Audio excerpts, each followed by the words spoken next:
Hi everyone, welcome to my channel. I am Simran Sahani and आज मैं आपको पढ़ाऊंगी क्लास 12th की मैक्रो इकोनॉमिक्स का chapter foreign exchange rate.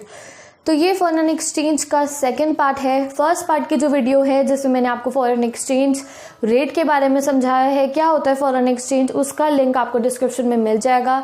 And बाकी सारे चैप्टर्स इकोनॉमिक्स के उसका लिंक भी प्लेलिस्ट बनी हुई है क्लास 12th मैक्रो इकोनॉमिक्स के नाम से, सबका लिंक आपको डिस्क्रिप्शन में मिल जाएगा।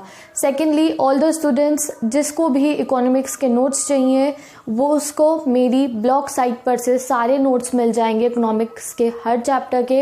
You just have to open the link, description में लिंक दिया हुआ है, वहाँ पे जाना, चैनल अब मेरी ब्लॉग साइट पर सर्च करना चैप्टर का नाम एंड आपको हैंड रिटन नोट्स मिल जाएंगे। आई नो लॉकडाउन चल रहा है, notes are very important for you, तो नोट्स की तुम्हें टेंशन नहीं लेनी है, वो तुम्हें मेरी ब्लॉग साइट से मिल जाएंगे। सेकेंडली, अगर आपके पास पॉलिटिकल साइंस है तो वो भी आप मेरे चैनल से जाके पढ़ सकते हो, क्योंकि मैंने कंप्लीट सिलेबस 11-12 पॉलिटिकल साइंस का वहाँ पे कराया हुआ है।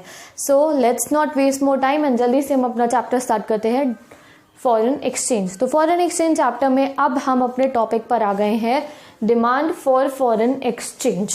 यानी कि फॉरेन एक्सचेंज क्या होता है? फॉरेन एक्सचेंज हमें पता है, हमारे अलावा हमारी डोमेस्टिक कंट्री कौन सी है? हम इंडिया में रहते हैं, तो इसलिए हमारी डोमेस्टिक करेंसी कौन सी है? हमारी डोमेस्टिक करेंसी है रुपीज। रिवीजन कर रहे हैं हम ये, तो रुपीस के अलावा बाकी जितनी भी करेंसी है वो हमारे लिए क्या है? Foreign exchange. यानी कि डॉलर, येन, पाउंड, दिरहम, ये सब हमारे लिए क्या है? Foreign exchange. पर जब भी हम फॉरेन एक्सचेंज की बात करते हैं तो मेनली हम कंसिडर डॉलर को ही करते हैं। ठीक है, होती तो सारी फॉरेन एक्सचेंज है, बट अब जब हम ये पूरा कॉन्सेप्ट समझेंगे तो हम डॉलर को ही कंसिडर करेंगे। ओके, तो अब हमें पढ़ना है कि डिमांड यानी कि डॉलर की ज़रूरत क्यों पड़ती है। डिमांड क्या होता है? ज़रूरत, नीड। क्यों पड़ती है हम लोगों को डॉलर की नीड? ठीक है, तो उसके बारे में अब हम पढ़ेंगे। तो पहली यहाँ पे मैंने लिखा है कि आपको देखो, ये जो पोर्शन है ना फॉरेन एक्सचेंज रेट का, ये ऐसा पोर्शन है जिसमें बच्चों के मार्क्स कटते ही कटते हैं, बच्चे आखिरी दिन तक कंफ्यूज रहते हैं। मैंने भी 12th में इकोनॉमिक्स ली थी, आई गॉट 96, अनबिलीवेबल था मेरे लिए, बट फिर भी देखो मैंने सबसे ज़्यादा मेहनत इस चैप्टर में करी थी और एक नेशनल। हमारे टाइम पे तो माइक्रो भी थी 12th में, बट अब तो आपके लिए अच्छा है, आपको माइक्रो नहीं पढ़नी पड़ रही है 12th में। सो मैक्रो में 2 ही चैप्टर हैं जो ट्रिकी हैं, जिसमें से ऐसा क्वेश्चन घुमा घुमा के आते हैं। मैं डरा नहीं रही हूँ, मैं यहाँ पे तुम्हें ऐसे एक्सप्लेन करूंगी कि तुम्हारे सारे डाउट्स क्लियर हो जाएंगे। ठीक है, तो फॉरेन एक्सचेंज का जो ये वाला पार्ट है ना, इस वीडियो को बहुत ध्यान से तुम्हें देखना है एंड नेशनल इनकम को तुम्हें ध्यान से देखना होता है। तो यहाँ पे कंफ्यूज होकर बच्चों के नंबर कट जाते हैं। तो अब इसे स्टार्ट करते हैं। तो हमने क्या पढ़ना है कि डिमांड फॉर फॉरेन एक्सचेंज क्यों होता है, यानी कि मुझे क्यों चाहिए डॉलर, मेरे को क्या ज़रूरत है, मेरे देश के लोगों को क्या ज़रूरत है डॉलर की।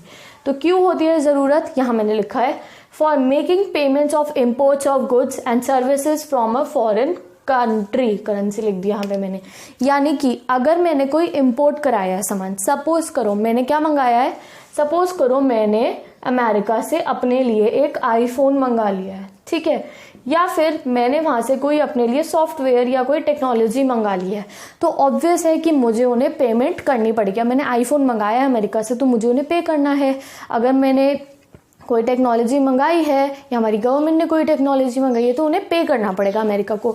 अब हम अमेरिका को रुपीज़ में पे नहीं कर सकते, यानी कि वो हमारे से रुपए नहीं लेंगे, वो हमसे क्या लेंगे? डॉलर। तो हमें उन्हें डॉलर में पे करना है। तो समझ में आ गया ना, ज़रूरत पड़ गई हमें डॉलर की। अगर हम कुछ चीज़ इंपोर्ट कराते हैं बाहर के देश से, अगर हम कुछ सामान खरीद रहे हैं तो उसके लिए हमें डॉलर की ज़रूरत है। नेक्स्ट चीज़ क्या है? Foreign tour. अब अगर तुम फॉरेन का ट्रिप मारने जा रहे हो, सोचो तुम लास वेगस घूमने जा रहे हो अमेरिका में, तो ऑब्वियसली तुम्हें डॉलर की ज़रूरत पड़ेगी। अगर वहाँ पे तुम कहीं जाके रुपीज़ दोगे तो वो एक्सेप्ट ही नहीं करेंगे, तुम्हें डॉलर की ज़रूरत पड़ेगी। तो सेकंड चीज़ क्या है हमारा कि मुझे क्यों चाहिए foreign exchange? For the foreign tours.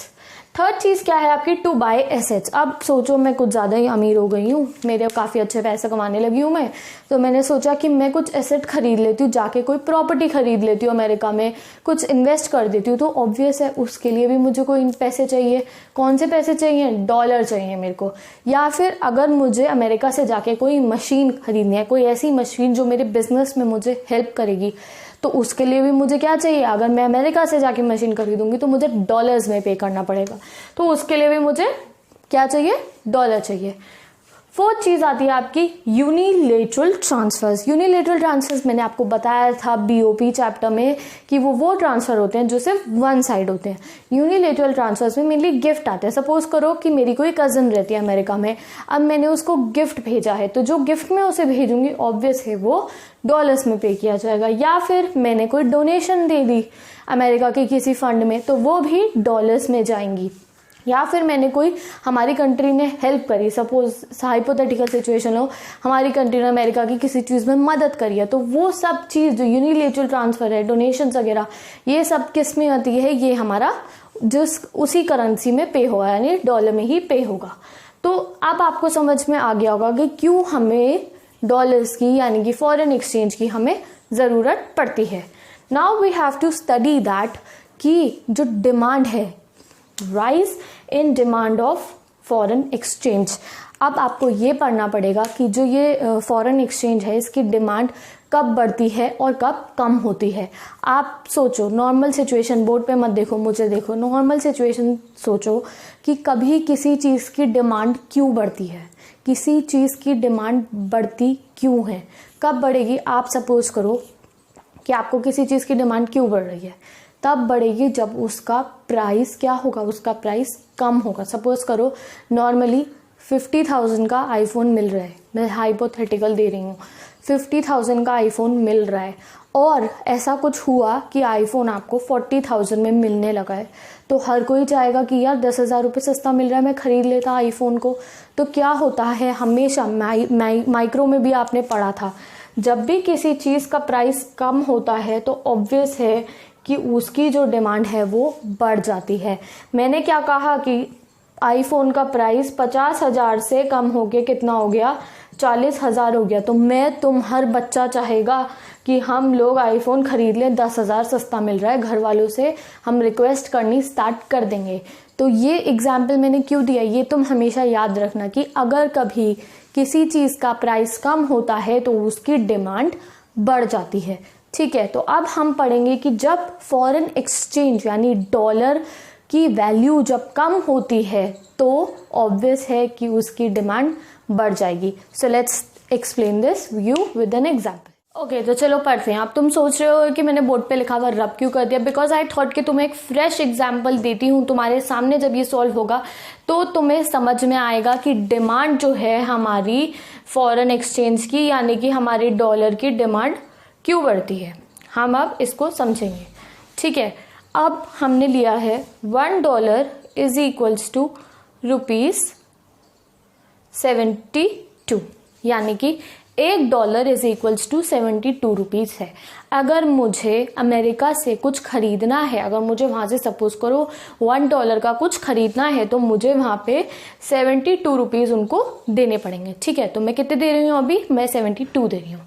अब ऐसा होता है कि हमारा जो ये है डॉलर, उसकी वैल्यू कम हो जाती है, प्राइस कम हो जाता है। सपोज करो अब $1 इज इक्वल्स टू 70 रुपीज़ हो गया है, प्राइस क्या हो रहा है, कम हो रहा है। अब मुझे वही $1 का सामान मंगाने के लिए 2 रुपये कम देने पड़ेंगे। कितने रुपए कम देने पड़ रहे हैं, 2 रुपये मैं कम दूंगी। तो दैट मीन्स मैंने आपको बताया था पिछली वीडियो में भी कि ये 2 रुपये नहीं, अगर आप लार्ज स्केल पे देखो तो ये हजारों करोड़ों का डिफरेंस भी बना सकते हैं। तो अब हमें 2 रुपीज़ कम देने पड़ेंगे, यानी कि ये हमारे लिए फायदा हो रहा है, हमें 2 रुपये कम देने पड़ेंगे। तो इस सिचुएशन में क्या होती है, डिमांड जो है फॉरेन एक्सचेंज की वो राइज हो जाती है। लोग बाहर के देश से यानी कि अमेरिका से ज़्यादा बिजनेस स्टार्ट करना शुरू कर देंगे। क्यों, क्योंकि हमारे लिए डॉलर क्या हो गया है, थोड़ा सस्ता हो गया, अब हमें 2 रुपये कम देने पड़ रहे हैं। बार बार मैं इसलिए कह रही हूँ क्योंकि आखिरी दिन तक बच्चे इसमें कंफ्यूज रहते हैं। और इस कॉन्सेप्ट को और क्या कहते हैं हम, अभी मैंने लास्ट वीडियो में तुम्हें पढ़ाया था, जब यहाँ प्राइस 72 से 70 हो गया है तो इसको हम क्या कहते हैं, एप्रिसिएशन ऑफ करेंसी भी हम कहते हैं, यानी कि हमारा जो इंडिया का रुपीज़ है उसकी वैल्यू एप्रिशिएट हो गई है। अब $1 इज इक्वल टू 72 नहीं है, अब $1 इज इक्वल टू 70 है। अब हमें कम पैसा देके ज़्यादा सामान मिल जाएगा, यूएसए से डॉलर में हमें ज़्यादा सामान मिल जाएगा। तो अब हमें 2 रुपये कम देने पड़े हैं। तो अब मैं क्या करूँगी, जब मुझे 2 रुपये कम देने पड़ रहे हैं तो मैं बाहर से आईफोन भी मंगाऊंगी, ड्रेस भी मंगाऊंगी, चॉकलेट्स भी मंगाऊंगी, जो चीज़ मुझे पसंद है वो मैं मंगाने लगूंगी। एज अ रिजल्ट जो इम्पोर्ट्स हैं वो बढ़ जाएंगे, इम्पोर्ट्स बढ़ जाएंगे। इम्पोर्ट्स क्या होता है, जब हम बाहर से सामान मंगाते हैं, मैं अमेरिका से चॉकलेट भी मंगाऊंगी, शैम्पू भी मंगाऊंगी, सब कुछ मंगाने लगूंगी जो जो मुझे चाहिए। क्यों? क्योंकि डॉलर सस्ता हो गया है। नेक्स्ट क्या बढ़ेगा हमारा, टूरिज्म बढ़ेगा। क्या बढ़ेगा? टूरिज्म बढ़ेगा। ऑब्वियस है, अब कम पैसे देके वहाँ पे होटल का रूम मिल जाएगा, अब कम पैसे देके हमें वहाँ घूमने का खर्चा करना पड़ेगा। तो मैं अपने पापा को कह के वहाँ कहूँगी कि अभी डॉलर सस्ता हो रहा है तो चलो घूमने चलते हैं। तो जब भी किसी हमारी कंट्री में एप्रिसिएशन होता है या फिर डॉलर का प्राइस कम होगा तो जो डिमांड है फॉरेन एक्सचेंज की वो बढ़ जाएगी। अब डिमांड कैसे बढ़ेगी, देखो डिमांड बढ़ गई ना, मैं वहाँ से सामान खरीदने लगूंगी, इंपोर्ट कराने लगूंगी, तो हमारी कंट्री को क्या चाहिए, डॉलर चाहिए। क्यों? क्योंकि पेमेंट तो उसी में करनी है। अगर मैंने शैम्पू मंगाया तो पेमेंट किस में होगी, डॉलर्स में होगी। अगर मैं वहाँ घूमने जा रही हूँ तो वहाँ पे क्या चीज़ होगी, हमें डॉलर की ज़रूरत पड़ेगी। इसीलिए जब भी प्राइस फॉल होता है, क्या प्राइस फॉल होता है, तो डिमांड बढ़ जाएगी। किसकी? डॉलर की, मतलब फॉरेन एक्सचेंज की डिमांड बढ़ जाएगी। अब बनता है हमारा ग्राफ और हमारा रिलेशन हमें पता चलता है। ग्राफ क्या बनेगा? ओके, तो करते हैं स्टार्ट। ये बन गया हमारा टेबल और यहाँ बनेगा हमारा ग्राफ। किसका? हमारे डिमांड कर्व का। $1 इज इक्वल टू 72 रुपीज़ था, अब $1 इज इक्वल्स टू 70 रुपीज़ हो गया। इसको हमें ग्राफ में शो करना है और हमें पता है कि जब भी किसी चीज़ का प्राइस फॉल होता है तो उसकी क्वांटिटी डिमांडेड इंक्रीज हो जाती है। क्या हो जाती है? इंक्रीज हो जाती है। आईफोन सस्ता हुआ तो तुम ज़्यादा डिमांड करने लगोगे। तो यहाँ हमारा बना, हमारे वाई एक्सेस पे क्या रहेगा, रेट ऑफ फॉरेन एक्सचेंज, और एक्स एक्सेस पे हमारा रहेगा डिमांड फॉर फॉरेन एक्सचेंज, यानी डॉलर की जरूरत हमें क्यों पड़ेगी। ये हमारा आया ओरिजिन। और यहाँ पे अभी हमने इनिशियल कंडीशन क्या ली है कि 72 में यहाँ पे है हमारी क्वांटिटी। $1 जब 72 रुपीज़ का है तो क्वांटिटी डिमांडेड इतनी है। अब हमने सपोज करा कि डॉलर की प्राइस कम हो गई, 72 से 70 हो गई, तो वी ऑल नो दैट इस सिचुएशन में जो क्वांटिटी डिमांडेड है वो बढ़ जाएगी, वो बढ़ के यहाँ पर आ गई। तो ये हमारा बन गया हमारा ग्राफ। अब हम बनाएंगे अपना demand curve. So you saw, देखो यहाँ पे कि डिमांड कर्व हमारा ऐसे डाउनवर्ड स्लोपिंग कर्व बनेगा, डाउनवर्ड स्लोपिंग कर्व। और आपने माइक्रो में 11 में पढ़ा है कि जब भी डाउनवर्ड स्लोपिंग कर्व बनता है तो इनवर्सली रिलेटेड होते हैं प्रोडक्ट। इनवर्सली रिलेटेड मतलब क्या, कि अगर एक चीज बढ़ेगी तो दूसरी कम होगी, एक चीज कम होगी तो दूसरी बढ़ेगी। दैट मीन्स जब प्राइस कम होगा तो डिमांड बढ़ेगी और जब प्राइस बढ़ेगा तो डिमांड कम होगी। तो यहाँ हमने समझा कि जो डिमांड कर्व होता है वो क्या होता है, inversely related downward sloping curve होता है। ठीक है, दैट मीन्स दैट जब भी फॉरेन एक्सचेंज रेट कम होगा, यानी डॉलर की वैल्यू कम होगी या फिर इंडियन रुपीस का एप्रिसिएशन होगा, तो उसकी डिमांड बढ़ जाएगी। अब हम ज्यादा इंपोर्ट्स भी कराने लगेंगे। क्यों? क्योंकि डॉलर सस्ता हो गया है। अब हमें 2 रुपए कम देने, और टूरिज्म भी करने लगेंगे। क्यों? क्योंकि सस्ता हो गया है। अगर मुझे गिफ्ट भेजने अपने किसी दोस्त को तो वो भी करने लगूंगी। अगर कोई मशीन खरीदनी है जाके अमेरिका में तो वो भी खरीदूंगी। क्यों खरीदूंगी? क्यों? क्योंकि डॉलर 2 रुपए सस्ता हो गया है। तो आई होप तुम्हें ये समझ में आ गया होगा अच्छे से। कोई भी क्वेरी हो तो अभी भी मुझसे कमेंट करके पूछ सकते हो या फिर इंस्टाग्राम पे। अब हम पढ़ते हैं supply for foreign exchange. The next topic, supply for foreign exchange. Supply मतलब क्या है, किसी चीज का आना। तो यानी कि हमारी कंट्री में फॉरेन एक्सचेंज, यहाँ पे हमारे लिए फॉरेन एक्सचेंज मतलब क्या है, हमारे लिए यहाँ फॉरेन एक्सचेंज मतलब है डॉलर। तो यानी कि इंडिया के अंदर डॉलर कब आएगा, हमारी कंट्री में डॉलर कब आएगा, कैसे आएगा, क्यों आएगा, वो हम इसमें पढ़ेंगे।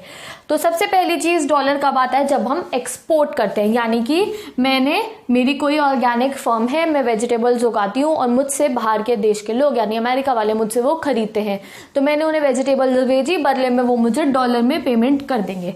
तो आ गया हमारी कंट्री के अंदर डॉलर, सप्लाई आ गई ना डॉलर की, हमारे यहाँ डॉलर आ गया।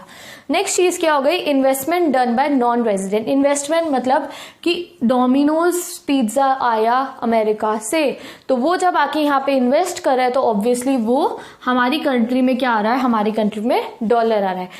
थर्ड चीज क्या हो गई हमारी, tours and travels from abroad, यानी कि बाहर के देश से हमारे यहाँ पे लोग घूमने आ रहे हैं।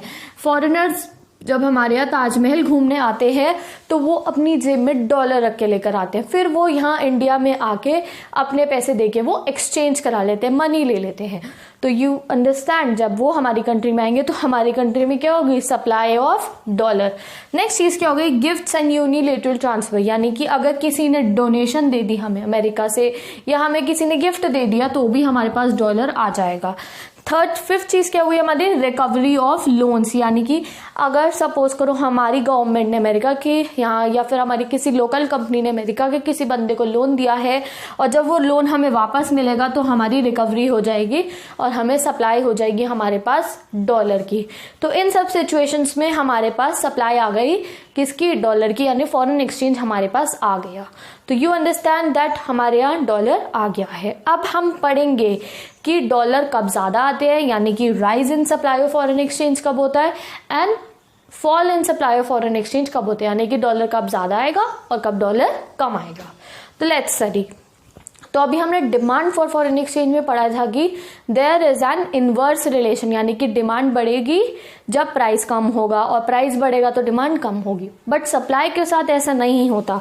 सप्लाई में there is a direct relation, direct relation is there with the price of foreign exchange, यानी कि अगर प्राइस बढ़ेगा फॉरेन एक्सचेंज का तो उसकी सप्लाई भी बढ़ेगी, है ना, और अगर प्राइस कम होगा फॉरेन एक्सचेंज का तो उसकी सप्लाई भी जो है वो कम हो जाएगी। अब ऐसा क्यों होगा, कैसे होगा, वो मैं तुम्हें एक एग्जाम्पल से बताऊंगी। स्टडी आर एग्जाम्पल, बहुत इंपॉर्टेंट है ये चैप्टर, बहुत बार बता चुकी हूँ और ये जो पोर्शन है ये बहुत ज्यादा इंपॉर्टेंट है। अब हमें पढ़ना है कि why there is a rise in the supply of foreign exchange, क्यों बढ़ती है फॉरेन एक्सचेंज की सप्लाई, यानी कि डॉलर इंडिया में ज्यादा कब आएगा। तो हमने सपोज करा, मैंने आपको बताया कि कब बढ़ेगा, जब सप्लाई कब बढ़ेगी, जब हमारा प्राइस भी बढ़ जाएगा। तो पहले $1 इज इक्वल्स टू 70 रुपीज है। अब हमारी कंट्री में क्या है, $1 इज इक्वल टू 70 रुपीज चल रहा है। अब $1 70 की जगह 72 हो गया, यानी कि प्राइस बढ़ गया, करेंसी का क्या हो गया, डेप्रीसिएशन हो गया। प्राइस इंक्रीज यानी कि करेंसी का डेप्रीसिएशन हो गया, यानी कि डॉलर की वैल्यू बढ़ गई है। अब अगर हमें डॉलर खरीदना है $1 तो हमें 70 की जगह 72 रुपीज देने पड़ेंगे। अब हमें 2 रुपए ज्यादा देने पड़ेंगे। This is the case of currency depreciation and ये चीज अमेरिकन के लिए अच्छी है। क्यों है, सपोज करो यू आर एन अमेरिकन, तुम कौन हो, तुम अमेरिकन हो, ठीक है, तुम लास वेगस में रहते हो और तुम इंडिया से कुछ ना कुछ सामान खरीदते रहते हो। तो सपोज करो पहले तुम 70 रुपए, अपना $1 जब तुम देते थे तो तुम्हें 70 रुपीज का सामान मिलता था। जब तुम $1 देते थे, तुम लास वेगस में रहते हो, जब तुम इंडिया से कुछ खरीदते थे तो $1 देके तुम्हें 70 रुपीज का सामान मिलता था। अब जब तुम $1 ही दोगे, तुम्हें तो $1 ही देने हैं, बट तुम्हें सामान कितने का मिलेगा, तुम्हें 72 का सामान मिलेगा, तुम्हें 2 रुपए ज्यादा का सामान मिलेगा। तो दैट मीन्स कि तुम्हारे लिए तो अच्छी बात है, तुम अमेरिकन हो, तुम्हारे लिए अच्छी बात है। तो क्या हो जाएगा, सप्लाई ऑफ फॉरेन एक्सचेंज बढ़ जाएगी। क्यों बढ़ जाएगी, क्योंकि तुम तो खुश हो गई कि तुम्हें पैसे तो उतने ही देने हैं, देना तो $1 ही है, बट सामान तुम्हें ज्यादा का मिलेगा। इसलिए तुम्हें जो कुछ भी इंडिया से मंगाना है तुम मंगाना शुरू कर दोगे, भैया आज ही मंगा लो, क्या पता कल रेट फिर बढ़ जाए, कम हो जाए। तो तुम क्या करोगे, तो अब तुम्हें 2 रुपए ज्यादा का सामान मिल रहा है तो तुम सामान मंगाना शुरू कर दोगे इंडिया से। दैट मीन्स इंडिया के एक्सपोर्ट्स बढ़ जाएंगे। तुम्हें जो भी मंगाना है, सब्जी मंगानी है, फल मंगाना है, इंडिया से ऑर्गेनिक मेरी फर्म का, किसी और की फर्म का, सब मंगा लोगे।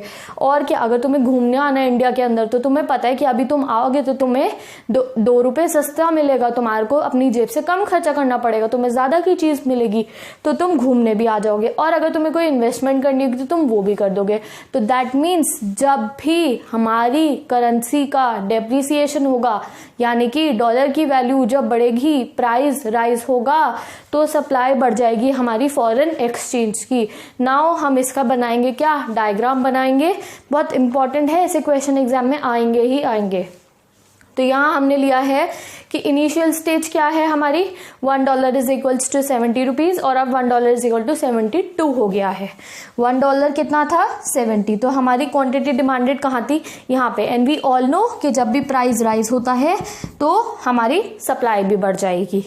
तो यहाँ पे 70 से क्या हो गया, हमारा प्राइस कितना हो गया, 72 हो गया। तो यहाँ पे क्या होगा, हमारी सप्लाई भी इंक्रीज होके आगे Q से Q1 पर पहुंच जाएगी।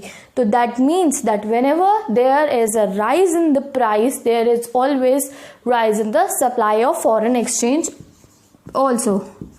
यहाँ पे हमने क्या लिया था, रेट ऑफ फॉरेन एक्सचेंज, और ये क्या है हमारा सप्लाई ऑफ फॉरेन एक्सचेंज। तो दैट मीन्स जब भी इंडिया की करेंसी की वैल्यू कम होगी, यानी कि अब अमेरिकन को 2 रुपए सस्ता सामान मिल रहा है, तो वो एक्सपोर्ट्स भी कराएंगे तो भी हमारे पास डॉलर आएगा, वो इन्वेस्टमेंट भी करेंगे तो भी हमारे पास डॉलर आएगा, वो इंडिया में घूमने भी आएंगे तो भी डॉलर आएगा, यूनिलेटरल ट्रांसफर भी करेंगे तो भी डॉलर आएगा। तो एज अ रिजल्ट सप्लाई बढ़ जाएगी डॉलर की, क्या हमारी कंट्री में ज़्यादा डॉलर आने लगेंगे। ठीक है, तो हमारा कर्व कैसा बनेगा, ये कर्व हमारा बनेगा अपवर्ड स्लोपिंग। तो सप्लाई कर्व कैसा बनेगा हमारा, अपवर्ड स्लोपिंग। क्यों बनेगा अपवर्ड स्लोपिंग, क्यों, because there is a direct relationship between the supply of foreign exchange and the price of foreign exchange. तो आई होप तुम्हें ये समझ में आ गया होगा। एक बार मैं साइड हो रही हूँ, ये पूरा का पूरा ऐसा का ऐसा एग्जाम्पल अपनी कॉपी में नोट डाउन कर लो। मैं 1 मिनट वेट भी कर लेती हूँ, और कोई भी क्वेरी है अगर तुम्हारे दिमाग में आ रही है तो अभी मेरे को कमेंट कर दो नीचे, I will surely reply you. और अगर कुछ ज़्यादा समझ में नहीं आया तो इंस्टाग्राम पे DM कर लो। और अगर तुमने इस पार्ट को 2 बार देख लिया तो सब कुछ क्लियर। अब हमें नोट डाउन करते रहो। अब हमें एक लास्ट चीज़ पढ़नी है, क्या है, determination of foreign exchange rate की, कैसे डिटरमाइन होता है हमारा फॉरेन एक्सचेंज रेट। उसके बाद ये chapter complete, and 2 bar video देखोगे चैप्टर समझ में आ जाएगा। सो प्लीज कंफ्यूज मत होना, and let's start the next topic. I hope तुमने ये उतार लिया होगा, नहीं तो वीडियो स्टॉप करके भी तुम उतार सकते हो। बाकी मेरे नोट्स में फाइनली हमारे चैप्टर के लास्ट पार्ट पे हम आ गए हैं। अब हमें पढ़ना है कि किस तरीके से जो हमारा फॉरेन एक्सचेंज रेट है उसे हम डिटरमाइन करते हैं, यानी कि इक्विलिब्रियम फॉरेन एक्सचेंज कहाँ पे पड़ता है। आपने माइक्रो इकोनॉमिक्स के लास्ट चैप्टर में जैसे पढ़ा था वैसे ही है। एक एग्जाम्पल से बताऊंगी, ये टेबल प्लीज अपनी कॉपी में अभी पेपर पेंसिल ले लो और बनाओ मेरे साथ साथ, एंड आज के बाद तुम्हें इसको दोबारा पढ़ने की जरूरत नहीं पड़ेगी, आई एम गारंटिंग यू। तो अभी हमने जाना है, देखो जब भी इक्विलिब्रियम रेट हम जानते हैं, ऑब्वियस है वो हम फ्लेक्सिबल वाला था ना जिसमें फ्लोट करता रहता है हमारा एक्सचेंज रेट, उसी में हम इक्विलिब्रियम एक्सचेंज रेट जानते हैं। तो हम फ्लेक्सिबल एक्सचेंज रेट का इक्विलिब्रियम पॉइंट निकालेंगे कि कौन सी पॉइंट पर जो डिमांड फॉर फॉरेन एक्सचेंज है will be equal to the supply for foreign exchange.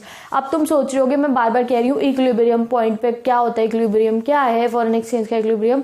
तो फॉरेन एक्सचेंज का इक्विलिब्रियम पॉइंट वो होता है जब the equilibrium is exchange rate is determined when demand for foreign exchange is equals to supply for foreign exchange। यानी कि equilibrium point वो होता है जब demand for foreign exchange और supply of foreign exchange equal हो जाती है, तो हम उसको equilibrium point of foreign exchange rate कहते हैं। ठीक है, that means flexible foreign exchange rate का इक्विलिब्रियम पॉइंट कौन सा है, कहाँ पे डिटरमाइन करते हैं हम कि रेट आज के टाइम पे क्या चल रहा है, where demand for foreign exchange is equal to the supply for foreign exchange. यानी कि जितना डॉलर कंट्री में आ रहा है और जितना जा रहा है वो इक्वल हो जाए तब। ठीक है, तो यहाँ हमने लिया है, आई होप तुम्हें दिख रहा हो, डॉलर प्राइस इन रुपीज। क्या लिया है, डॉलर प्राइस इन रुपीज। तो पहले यहाँ कितना है, 68 है। देन बनाओ अपनी कॉपी में, लिखो यहाँ डॉलर प्राइस इन रुपीज, पहला column, demand for foreign exchange, supply for foreign exchange, इसका क्या कॉस्ट पड़ रहा है, मतलब क्या शो हो रहा है इससे, और उसका इफेक्ट क्या है वो पढ़ेंगे हम। तो यहाँ प्राइस था 68, फिर हमारा प्राइस यहाँ पे क्या हो रहा है, देखो प्राइस राइज की सिचुएशन हमने दिखाई है। 68 हुआ, फिर 69 हुआ, फिर 70 हुआ, फिर 71 हुआ, फिर 72 हुआ। दैट मीन्स प्राइस क्या हो रहा है, प्राइस राइज हो रहा है। अब हम डिमांड निकालेंगे इसकी। मैंने आपको बताया है कि जब भी प्राइस राइज होएगा तो डिमांड कम हो जाएगी, और अगर प्राइस कम होगा तो डिमांड बढ़ जाएगी। तो यहाँ पे हमने सपोज कर लिया कि पहली इनिशियल डिमांड हमारी कितनी थी, 500। अब हमारा प्राइस राइज हो गया तो ऑब्वियस है वो कम हो जाएगी, दैट विल बी, हमने ले लिया 400। फिर हम नीचे लाए से 300 पे, फिर 200, फिर 100। इस तरीके से हमारी डिमांड कम हो गई। Now come to the supply portion. Supply और डॉलर के प्राइस का यानी फॉरेन एक्सचेंज रेट का डायरेक्ट रिलेशन होता है, यानी कि अगर प्राइस बढ़ा तो सप्लाई भी बढ़ेगी और अगर प्राइस कम हुआ तो सप्लाई भी कम होगी। यहाँ पे प्राइस राइज हो रहा है तो दैट मीन सप्लाई भी राइज होगी। तो यहाँ पे हमने इनिशियल स्टेज ली 100, फिर ये 200 हुआ, फिर 300, 400, 500। तो ये टेबल तुम अभी याद हो जाएगा, तुम एग्जाम में यही आंसर लिखा ना, फुल मार्क्स 5 में से 5 पक्के। तो यहाँ पे ये क्या हो रहा है, ये हमारी इंक्रीज हो रही है supply for foreign exchange.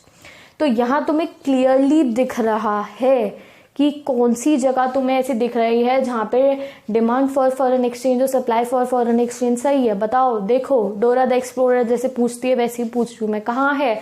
Yes we saw it, ये रहा 300 और 300 ये इक्वल आ रही है। अब हम इसका कॉज बनाएंगे। यहाँ पे डिमांड कितनी है 500, सप्लाई कितनी है 100, that means demand for foreign exchange. ये साइन पता है ना आपको कि क्रोकोडाइल जहाँ पे ज्यादा होता है वहां पे अपना मुंह खोल लेता है, तो यहाँ पे 500 ये ज्यादा है, तो DFE is greater than SFE। DFE क्या है, demand for foreign exchange, SFE क्या है, सप्लाई फॉर फॉरेन एक्सचेंज। यहाँ पे भी सेकेंड केस में भी 400 है, इधर 200 है, तो यहाँ पे भी DFE is greater than SFE। Next case, यहाँ पे 300 equal to 300, that is DFE is equal to SFE। यहाँ पे क्या है 200 और 400, दैट मीन यहाँ पे डिमांड कम है, तो DFE demand for foreign exchange is less than supply for foreign exchange. यहाँ पे ये कितना है 100 छोटा है 500 है, इसलिए demand for foreign exchange is smaller than supply for foreign exchange. तो यहाँ हमारा कॉज बन गया। अब इस कॉज से हम इफेक्ट निकालेंगे। यहाँ पे डिमांड ज्यादा है, जब डिमांड ज्यादा होती है तो उस सिचुएशन को क्या कहते हैं हम, एक्सेस डिमांड। नेक्स्ट सिचुएशन में भी डिमांड ज्यादा है, इसको क्या कहेंगे हम, एक्सेस डिमांड। ये जो सिचुएशन है जिसमें DFE is equal to SFE है, वी ऑल नो दैट ये क्या है, इक्विलिब्रियम है। यहाँ पे हमारा foreign exchange rate demand determine होगा, यानी कि डॉलर का प्राइस कितना है 70 है डॉलर का प्राइस।